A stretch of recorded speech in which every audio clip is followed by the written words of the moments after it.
It's time to accelerate. Hi, I'm your host, Andy Paul.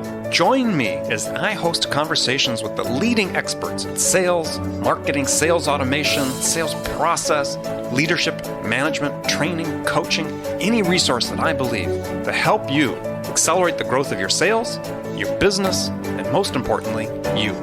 Hello, and welcome to Accelerate. I'm excited to talk with my guest today. We have a little different topic we're going to talk about relative to sales. My guest is Brad Zupp, and Brad is, I don't know, I guess I'll call Brad a world-class memory expert and captain or co-captain of the U.S. memory team, I guess you'd call it. Brad, is that what you call it? That's it. I was the co-captain of the U.S.A. memory team last year and there's the World Memory Championships. The World Memory Championships that were in Chengdu, China. And you're probably wondering, okay, what's this have to do with sales?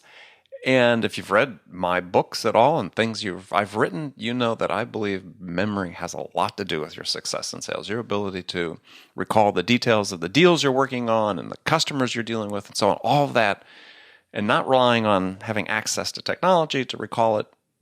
If you can have it top of mind, you have an advantage over your competition. So Brad's going to talk with us today about things we can do to improve our memories to help us succeed in sales. Brad, welcome to the show. Thank you so much. I appreciate it.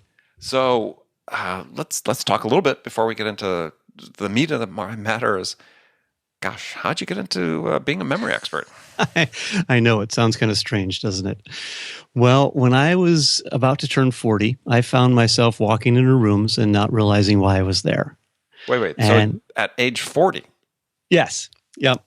That alarmed me. And I thought, okay, if this is 40, what's 50, 60, 70, 80 going to be like? Because I thought, like most of us, well, whatever age we are, it's just a number. It's just a number. It doesn't matter. It's just a number. But it was more than just a number if I can't remember things. Yeah, so if you can't remember what the number is. Yeah, it's like, am I 37, 47? Who knows what I am? So, and I also had an uncle who passed away after living with Alzheimer's or suffering with Alzheimer's for 10 years. And I saw, his degeneration. And I thought, well, I don't know. That it's actually he was my great uncle. So a little bit far removed from my main branch of my family tree. But I thought, if this is at all possibly hereditary, I got to do something. I'm not going to be, a 65-year-old sitting around watching Wheel of Fortune every day because I don't have the memory capacity to go out and live my life. Yeah. So I threw myself into memory improvement. I read everything I get my hands on. I started kind of testing myself. I was my own little lab rat and said, "Does this work?" Well, this book says this works. I don't know about that. I'm pretty skeptical. Let me try it. And I try it, and for the most part, most things worked. Some things I just didn't apply to me or I couldn't make happen. But I found myself enjoying the mental challenge of trying to remember better. And I'd read a Time magazine article about memory competitions years and years before that. And I was like, oh, that sounds, wow, who would ever want to suffer through that? Crazy people. And I thought about that as I was getting into this, and I looked up memory competitions and I went to one, and with very little practice, I came in like 19th or something, and memorizing a deck of cards and as quick as I could. And it's kind of like the first time you play a sport and you realize, hey, I'm no good at this, but I kind of like it. I kind of got bitten by the bug, I guess you'd say. So years later now, I'm a memory speaker, a memory coach, co-captain of the World Memory, or co-captain of Team U.S.A. at the World Memory Championships. And I'm really involved in both the sport of remembering and also I kind of like going around the world and saying, hey, people, listen to me. Your memory is important. We've got to pay attention to this, and we got to keep it sharp. All right, we're going to get into that, especially because, again, I'm a passionate believer that's really important in sales, let's talk about these competitions, because you were describing them to me earlier before we came on the air, is pretty fascinating stuff. So you talk about memorizing a deck of cards. So you're given a certain period of time to memorize. You're given a plain deck of cards. You shuffle it. Yep. You turn it over. You look at the cards in the order they're in. That deck is taken away from you, and you're given a brand new deck, unshuffled, and you have to order it in the order that your shuffled deck had been in. That's correct. And you have like 5 minutes to do this. Up to 5 minutes. My best, Oh, yeah. Well, take your time. 5 minutes. Yeah. my best in competition is 83 seconds. My personal best in training is 58 seconds to memorize a deck of cards. So 50, I'm doing 52 58 cards in 58 seconds. in the Yes. order they're okay. Yes. So, what I hope to show with doing this and going to these competitions, especially being older, there's some younger kids these days who are doing even more amazing things, if you can imagine. Because just like in a lot of sports, the older you get, you've got to change a little bit, and you're just not as good with any sport as you were when you were younger. Most sports, almost all sports, I should say. But what I hope to do by going to these competitions, memorizing cards, memorizing a random number for an hour to see how many digits I can commit to memory in an hour. That's amazing, and for the most part, what I hope to show is I'm just an ordinary guy. I'm not a prodigy. I wasn't, the perfect student in school. I'm not the sharpest tack on the bulletin board. But if an ordinary guy can improve his memory like this, why can't anyone? That's what I hope to do. So at the competitions, the World Memory Championships is a 3-day, 10-event competition. I could totally bore you with all of them, but basically it's memorizing numbers, memorizing the names of people, from pictures on paper, all within a time pressure. Some of them you have as little time as you can take, like the cards. Others, everyone gets like 5 minutes or 15 minutes or 30 minutes or an hour to commit as much as possible. At the end of the time frame, whatever it is, the information is taken away. We're given a recall sheet. Sometimes it's paper, sometimes it's a deck of cards to put back in order. And then we're given a certain amount of time to recall. Of course, that's under pressure too, because you have to recall as much as you can as in the small amount of time you have. And then that's taken away and graded at the end of the time. Your score is computed, and the team that wins, and the person that wins. This year as a team, we came in silver medal, which is the best second place ever for Team USA in the history of the World Memory Championship. So I was very proud to be a part of it. Oh, congratulations. So who won? An American won, which is great. Oh, for a team competition, I was saying. Oh, the team competition, the Germans won again. So Germans, Again, the Swedes, we beat the Chinese, which is nice. But the overall winner was an American friend of mine, Alex Mullen. He's a pre-med student. And so in the midst of studying, taking his pre-med classes, he also trained for the competition. And he came in first and was absolutely amazing, set several world records as he went along. It was quite impressive. Of course, he's, I believe, 23 years old, so half my age.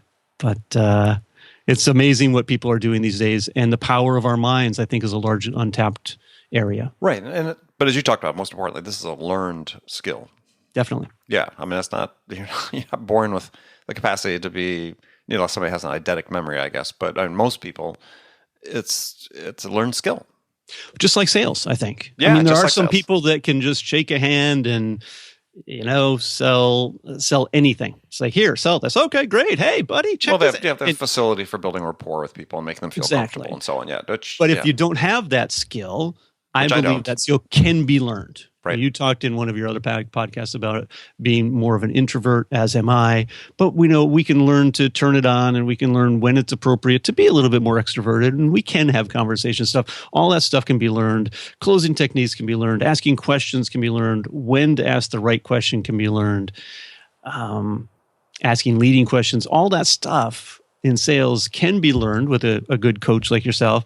And I believe that the memory part of it can be improved as well. Now, I don't think that salespeople need to be as maybe crazy about it or as committed to it as I am. Because the neat thing about this is that so few people are even trying to remember these days. That's all we've got our phones. I've got my smartphone, I've got Siri, or I've got, Google to say, hey, remind me that I have an appointment tomorrow at, 3:00. Okay.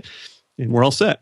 Life is not an open book test. That's I keep saying that. And if people remember what it means to have an open book test is you can take a test and have all of your textbooks and everything available with you to fill out the answers.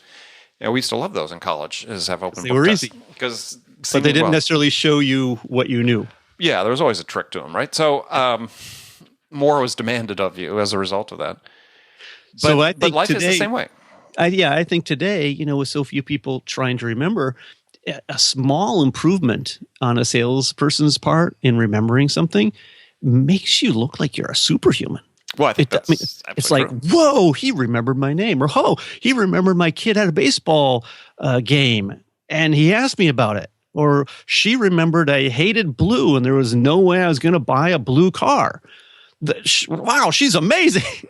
Such a small thing, but Well, the small things make a difference. So small things make a big difference. a huge difference. So in sales, and increasingly, and just that regular listeners to the show may roll their eyes when I say this again, is just it's your success is more based about how you sell than what you're selling. And because crowded markets, we all look alike. All the vendors and sellers look alike. So it really boils down to first perceptions that you make, or first impressions that you make on people, their perceptions of you, their initial perceptions of you, really become powerful. And if you can't remember people's names, if you can't remember the things they've told you previously about what's important to them or the conversations you had with them, the difference is, at the end of the day, I talk about the most recent book is what I call the 1% difference. Is the winner in many sales, you only have to be 1% better than your competition. Mm-hmm. And that 1% could be just this difference between remembering something about the prospect that affects your relationship with them versus somebody that doesn't. Exactly. And two of your recent guests, Jason Troy and Josie Ann, I didn't catch her last name. Fagan. I was out, I was grocery shopping as I listened to that. But she said, salespeople, you guys were talking about, adding value. And if you can, she referenced her relative who went to buy a Tesla, just went online, picked out what he wanted, and there's no salesperson involved. So as salespeople, we have to add value. And if you as a salesperson can just look up the detail and say, yeah, here's the detail, they probably don't need you. If a detail is just, look upable on your phone or something, why are they using you? Where's your value? As an introvert, I'd rather just sit here on the computer and go, oh, I'll look up that detail. Oh, that's what it is? Okay, I'll buy it. Or no, I don't want it because it doesn't work with me. So to add value, you have to know things and you have to remember those things to be able to parse them down. Because what I don't want to do is I don't want to spend 4 hours on Google trying to figure out the answer. I'd much rather go somewhere and ask a salesperson or call a salesperson and say, what's the answer? And have them go, okay, well, this is because they have all that knowledge. But if they're just going, okay, well, let me look that up for you, I don't need that. Well, you can't do that lookup in the middle of a sales call, right? And that's really where it's important, where you're actually involved in a conversation with the prospect. Yeah, you have to have some recall about your product and what it does and the value that you can bring to the prospect and the ways that you can help them make a decision. Because, and you raised a great point, is in the business to business space, primarily, is you're only going to be talking to the prospect because they don't have any more information they can glean from your website or anything else, and they've got additional questions and information they need in order to make a decision, so they have to talk with you about it. Yep. And if they could do it all online, they would do it all online. But you're still in a position where they expect that you are going to bring something of value. So you have to remember, some basic things. It's not, like I said, you can't always go refer to your computer or the internet or whatever. So let's start with something really simple, which is salespeople are historically really bad at. And I may give some tips on this. And this is remembering names. Yes. So first of all, why is it so hard? Well, I'll tell you why it's important. I mean, it's important because you're trying to build a relationship with a person.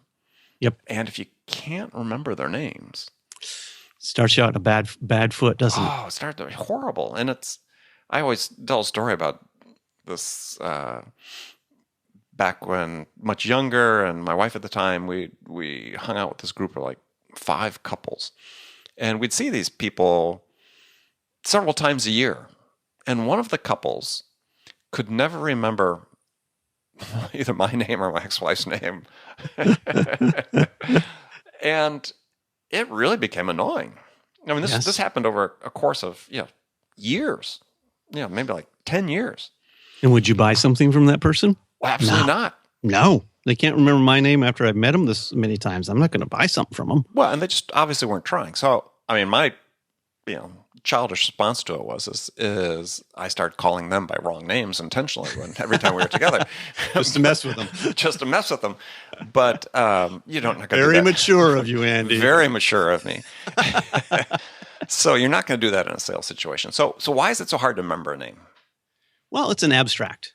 And well, you have a face to associate with. Why is it abstract? That's why people say, "Oh, I remember your face, but I can't remember your name," because we see the faces. We generally don't see the name. You'd be surprised the number if you meet somebody at a mixer and they have a name tag on, name retention goes way up because you can see it written out.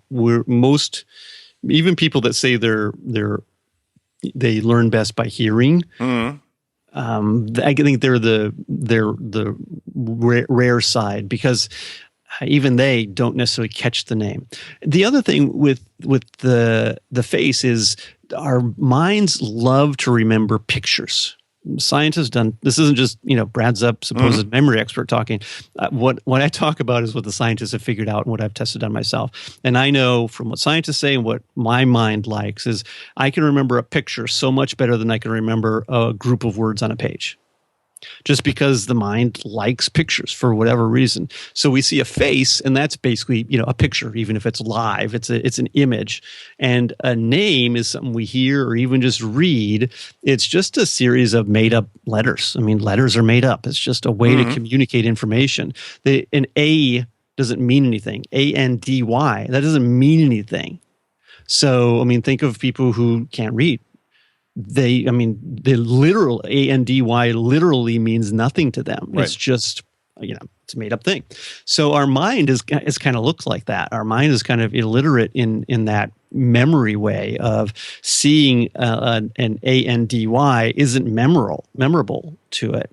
Now, picturing your face and you holding a little Toy Story cowboy, that's memorable to me because the Toy Story cowboy, Woody, his owner was Andy. Yes.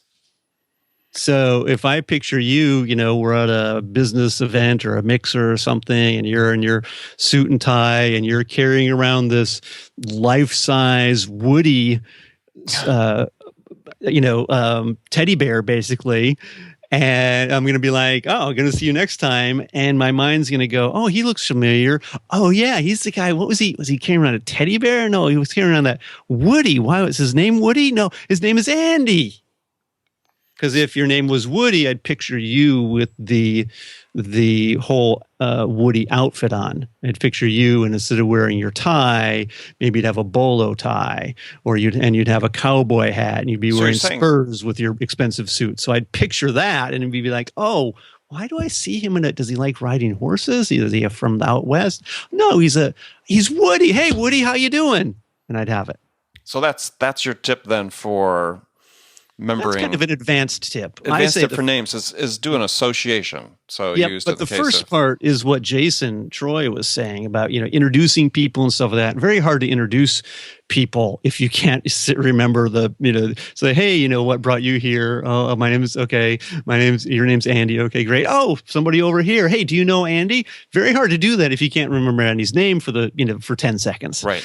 So that case, what I do is just hear the name. So often, like you said, people aren't trying, or they're worried. Do I have spinach in my teeth? Or, geez, I had that crab puff. Does my breath smell bad? Anything like that. We're not focusing. And someone says, "Hi, it was your first time here. My name's Andy." And we go, "Oh yeah, it is my." What did you say his name was? And it's gone already because we didn't take a moment to hear it. So really, my first tip is from now on, anytime you meet someone, the first topic of conversation is just their name. People love hearing their name. They like feeling like you're trying to remember. So using it in conversation with them. Using it and actually just going something, repeating it once or twice. Don't be creepy, but just repeat it once or twice and try to think in your mind, oh, what does that remind me of? Okay, Andy. Oh, it reminds me of, Toy Story, right? Toy Story. Or, Brad. Oh, that reminds me of Brad Pitt. Oh, this guy looks nothing like Brad Pitt. Brad Paisley. Oh, he looks nothing like Brad Paisley. All right. But just that is enough to go, oh yeah, that's I'm seeing Brad. Oh, it's Brad. Yeah, that's it. Something to connect with what you already have. Velcro, you need two pieces to make it stick. So something is already in your mind with most names. And if you can just go, okay, do I know someone with that name? Do I know a famous person with that name? I wonder, that's a strange name. I don't have anything in my, so I wonder how that's spelled. It sounds like it's spelled like I met a good friend of mine years ago named Nafisa, which is, I think, a pretty common Middle Eastern name. But I'd never heard the term Nafisa, the name Nafisa before. And that was such, I'm like, I don't have anything to connect that to. So I'm like, well, Nafisa, how do you spell it? Is it I think it's Nafi. And I spelled it how I thought it should be spelled. And she's like, yeah, that's it. And just that simple process of going, well, Nafisa, it should be spelled this way. Is it? Yeah, that's right. And we had a conversation about, what her heritage is, how her family named her that. Mm-hmm. And it's stuck ever since. I met a man named Setu. Okay, I got nothing for that. So we talked about how his family decided to name him Setu. And how do you spell that? Oh, Seit. Okay, great, I got it. So you can even have a conversation about John. Oh, John, is that short for Jonathan? Is it John or is it Jon? Did they call you Johnny growing up? Is that your nickname now? Or you prefer John, Jonathan, Johnny? Okay, John. Just that. You can have a 10-second conversation with someone about their name, and it'll stick. Because, our minds know how to remember things. We just need to help them out a little bit. Yeah, so lots of good tips right there. Is let's use that short conversation, few seconds, just engaging about the name, but also using it in conversation with them, not overusing it. So you're starting every sentence with Brad. Yes. Do you believe, or Brad, is this? But use it a couple times. That should help embed it in your mind much more reliably than it would be if you weren't doing that. So we're going to take a short break, and we'll be back with my guest, Brad Zupp, in just a second. Hi, this is Andy. Connect and Sell is used by sales reps at nearly 1,000 companies, including hundreds of technology startups and several Fortune 500 companies, to overcome the challenges of getting prospects on the phone. Companies using Connect and Sell grow their revenues faster by enabling their sales reps to have more sales conversations in 90 minutes than they could otherwise achieve in an entire week. Connect and Sell can be deployed directly to your sales reps, or you can take advantage of their outbound on-demand service, which delivers qualified prospect meetings scheduled directly on your sales reps' calendars. Visit connectandsell.com to learn more about how Connect and Sell can start filling your pipeline today.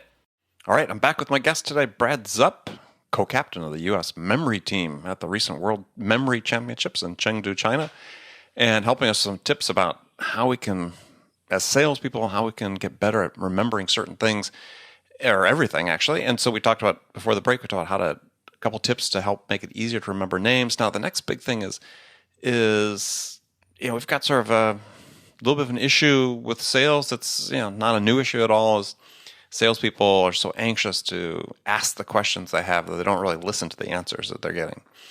So what tips would you give people for listening in such a way in order to retain, right? Because this is a huge thing with making a connection with your prospect, is you finally get the chance to get in front of them, to start doing discovery and ask some meaningful questions and some insightful questions. But unfortunately, so often reps are really pretty scripted in terms of the questions they've got lined up to ask, and they're already thinking ahead to that second question before they hear the answer to the first one. What would you advise them in terms of how to listen for memory?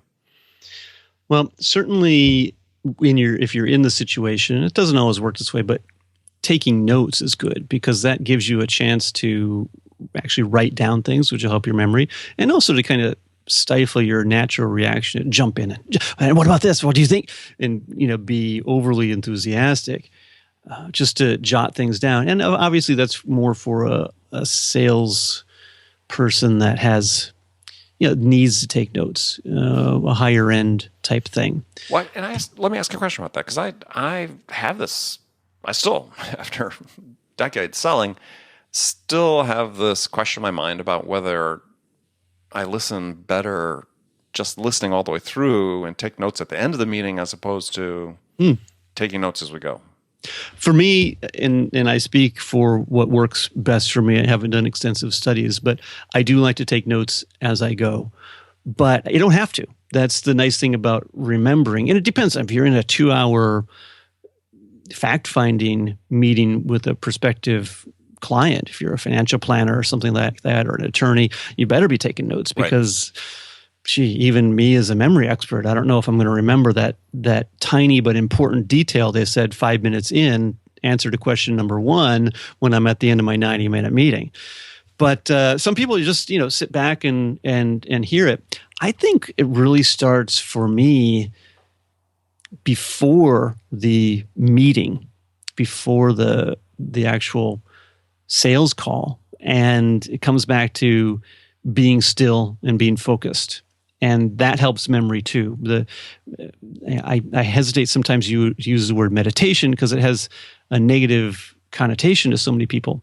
So you can say just sitting quietly and breathing, or going for a walk in the morning and at night, or doing an activity without the TV, without the radio on, without talking on the phone, and cooking a wonderful meal for yourself and being fully engrossed in that can be very helpful in just being present. So anything you can do to practice being present, doesn't have to be yoga or meditation, but could be jogging, could be weightlifting, could be tennis, where you're in the moment. The more of that we can do on a regular basis, at least a couple times a week, if not every day, I think the easier it is, at least for me, to show up for an interview or for a sales appointment and listen and be patient and hear and remember better, because I'm training my mind in other areas of my life to be focused and in the moment. So it's much easier to show up and do that.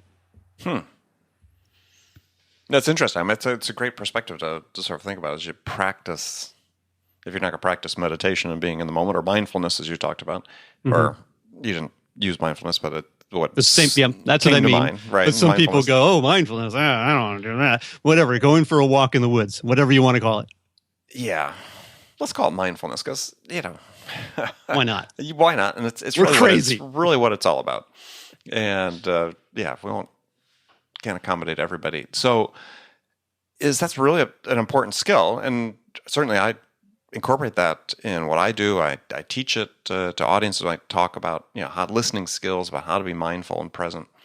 Is what you're saying is doing that, then you're really opening yourself up to hear, and hearing is really the first step to remembering.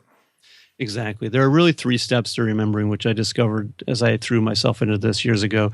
First, we have to get the information, which is all about focusing and hearing, because we know how to remember. If most of the time, if we hear it or read it and we're fully present and we're concentrated and actually trying, we know that, hey, I want to remember this. Our mind does the majority of the work just on its own. We know how to remember things. The next step is saving the information. If you do get the information, but you're not remembering well, that's probably a saving the information.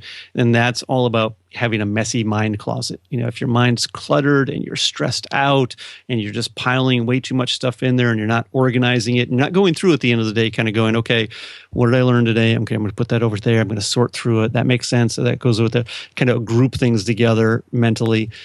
That's the second step. The last step is if you've ever said or felt, oh, it's on the tip of my tongue, and you're constantly put in a situation where you need to have the answer and you don't have the answer. And then as soon as you turn away, or the person turns away, or you leave the room, or you're done with your meeting, or you hang up the phone, you go, oh, yeah, that's the answer. It was in there and you were under pressure. That's a recall issue. And it's really important to figure out, where am I having the most trouble? Am I just not paying attention to what my spouse says? Or am I hearing what my spouse says? Maybe the wrong example. Yes. Well, that's it. For a lot of people, sometimes people roll their eyes with memory. I've got a great memory. I'm at work. I nail it. Nobody's ever said, "Oh, Andy doesn't remember things." I got the best memory at the office. Well, let's ask, Andy's family how he's doing. Because a lot of times, especially successful salespeople, are really successful, and then they need their downtime. And where does that downtime come from? Home. So we get home and we don't hear what our husbands say, or what our wives say, or what our kids say, or we hear them, but it's not, quote, important, unquote, because it's not, money making. So we don't try. We don't actually hear and take in what our husband or wife says. And that can lead to a lot of stress at home. Well, obviously, when people say, "Oh, I've got a great memory," I say, "Oh, for work? Oh, yeah, I'm great at work. Well, how are you doing at home?" "Oh, my wife says I have a horrible memory." And then it comes out because and that's often, of those 3 steps, that's often a focus problem. A lot of people dedicate so much of their time and energy and focus to the work that when we need our downtime, we blow off what our families say. Well, so interesting conundrum though is, or I think it's a bit of a conundrum, is that, I think one of the prerequisites for sales success, unless you're doing just a really sort of rote sales, but anything, you're involved with a person, you're trying to solve a problem for a person that's your customer, you're trying to help them make a great decision, is you get that information in your head and you ruminate about it. Mm-hmm. And to me, the rumination's having all that detail in there and then being able to move the pieces around to see if you can put it into an order that makes sense, right? And you ruminate on it, and you sort of have that insight at some point, not necessarily a eureka moment, but an aha moment. But you can't do that if you can't remember all the details. Definitely. But at the same time, but you're not necessarily like giving yourself a rest though either. And that's true. And I think that's a process problem. I was working with someone who had a lot of a wonderful problem to have, a lot of calls, a lot of both inbound and outbound calls and appointments they needed to make. So much so that some days and even weeks, they were literally back to back to back. Mm-hmm. And it was an important thing. I got to talk to this person because they may want to move forward with this. And when you have a call, even say you have 3 calls, you have 9, 10, and 11, and they're back to back, you have enough time to run to the restroom. And then you're back at the call, or you're in the car driving to the next one, and you got just enough time to, drive through and grab something to eat, and you're at the next one. Where does the time come for that processing? Where does the time come for making the notes, or even just going through it in your mind with, the more they talk about it, the more I'm not sure we're a good fit, but we could be in 2 months, or we're definitely a good fit. And if I just remember to tell them about this, that's what will help close the sale, because that's really what their hot button is. But if we're back to back to back, how do you handle that? So my suggestion for this person was, as tempting as it is to book a 9, a 10, and 11, book a 9, a 10:30, and a noon or a 1 to give yourself that time afterwards to process. Because when you're just on to the next one, then you start confusing. Okay, did prospect A say that at 9, or was it prospect B at 10, or was it prospect C at 11? Well, yeah, and think about it from the other perspective, the perspective of the buyer, who maybe has scheduled meetings at 9 with one seller, 10 with another, and 11 with another. Mm-hmm. Yeah, at noon, you tell them, okay, how are each of these different? In their mind, they're all the same. Yes. So that's not so much a memory thing, but that's more of a management and a sales planning tool of how can I be my most effective salesperson? How can I best help my client? Are they really being served by me scheduling them back to back to back? Because the process, and I was a pretty successful realtor for a number of years, and it was before I really got into the memory stuff. Mm-hmm. And I had checklists, and I had notes, and I had spreadsheets, and I think all that's fine, because at some point, like airline pilots, don't hear me say I'm advocating, I just use your memory. Yeah, you're an airline pilot. You don't need a checklist. Just literally wing it. It's fine. Everything will be fine. Same thing if you're a real estate salesperson and you're doing a deal, you've got all these details you've got to handle. Do you really need to keep all those details in your mind for the 2, 3, 5, 10 clients you're in process with? I don't know if I could do that these days, and I'm the memory expert. So you have to decide what's important for me to remember. And that's a discernment issue. My mind can handle so much stuff. I'm not going to outsource everything. That's one end of the spectrum. But I'm not going to try to remember everything either. I'm not going to be the guy that's glued to his phone with the chime going, now it's time to remember this. Now it's time to remember this. But at the same time, I'm not going to be the guy who's forgetting everything because he has too much to remember. Mm-hmm. So there has to be that middle ground. And names of people, the people skills, I think, are the great things to prioritize in our memories. The closing is on the 30th. That's a pretty big thing. The home inspection has to be done by the 15th, or my buyer is stuck in this home whether he wants it or not. There are some things that have to be remembered. Other things like, the name of the assistant at the title company or at the law firm. Does that have to be remembered? Your client wanted to use them. You have no relationship with them. You have your people. You don't want to remember them. You don't need to remember them. Maybe that's something that can be written down on a piece of paper. But the client's name, that'd be an important one to have. Client's name, maybe the spouse, maybe the kids. And maybe that little Johnny had a semifinals game on Thursday night. Hey, how did it go Thursday with little Johnny? Did he hit a home run? He was hoping he'd finally do that. Wow.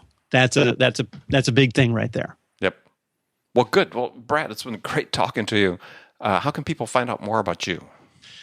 You can find out more about me by going to my website. It's bradzupp.com. So think of Brad Pitt, which I look nothing like, and a zebra holding balloons going up in the air with an extra balloon, because there's 2 P's on my name. It's zupp.com.